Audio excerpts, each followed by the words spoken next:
근본적인 이유를 물어보셨으니까 네네. 정말 과학적인 이제 근본적인 이유를 좀 설명드리겠습니다.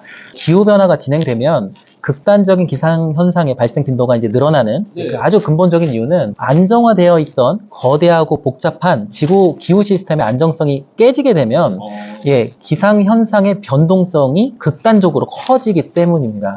네, 전문가들은 이제 우리 지구 생태계를 아주 역동적인 평형 상태라고 이렇게 흔히 표현합니다. 생태학 하시는 분들도 그렇고, 그 지구 생태계는 약간 멀리서 한 발 떨어져서 보면 굉장히 안정감도 있고, 네. 뭐 큰 변화 없이 아주 천천히 계절 변하는 것 정도로만 변하는 것처럼 보이지만, 세부적으로 들어가서 보면 아주 파악하기 힘들 정도로 복잡하고 엄청난 에너지와 자원이 흐르고 순환하는 역동적인 시스템입니다. 네, 당연히 이제 지구의 기후 시스템도 마찬가지로 역동적인 평형 상태에 있다고 볼 수 있는 거죠.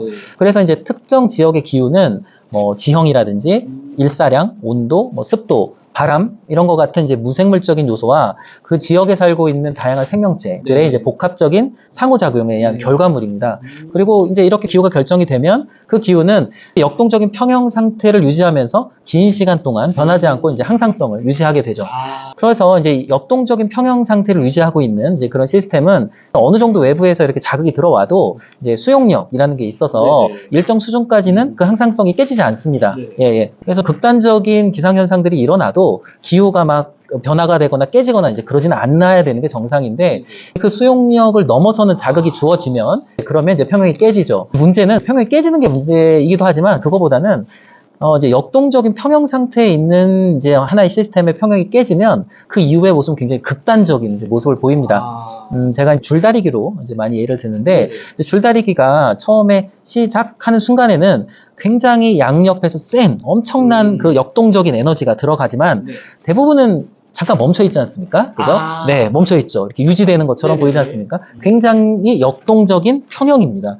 그렇게 역동적인 평형 상태가 유지되다가 조금 시간이 지나면 어느 쪽으로 이제 쏠리게 되는데 한번 그 평형 상태가 딱 깨지면 언제 그랬냐는 듯이 그냥 확 쏠려버리잖아요. 그게 다시 평형을 이루는 걸 상상하는 것도 어렵고. 맞습니다. 그렇죠? 네. 그냥 한번 탁 쏠려버리면 그걸로 끝나죠.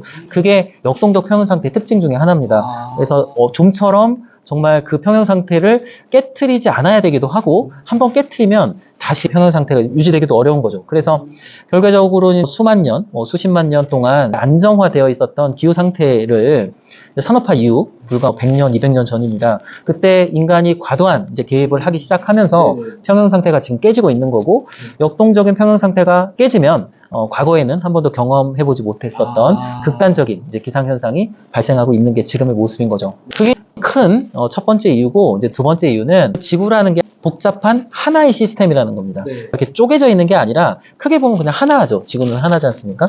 그렇기 때문에 지구 안에서 그 생태계 안에서 많은 에너지도 흐르고 자원도 순환하지만 이 역동성 안에서 하나로 이어져 있기 때문에 어느 특정 지역에 변화가 생기면 그 변화는 다른 지역으로 당연히 영향을 주게 됩니다. 그래서 뭐 A라는 지역에 어떤 기후가 변하면서 맑은 날이 많아지거나 좀 더 건조해지면 사실 그건 큰 변화가 아닐 수 있습니다. 그 지역 하나의 지역으로만 보면. 근데 A라는 지역에 그렇게 되면 옆에 있는 B 지역은 여기가 건조해지면 그 수증기가 이쪽으로 가기 때문에 여기는 오히려 비가 좀 더 내리거나 그리고 비가 내리면 살아가는 생명체들이 좀 변하고 환경이 변하니까 그래가지고 여기에 또 상태가 변합니다.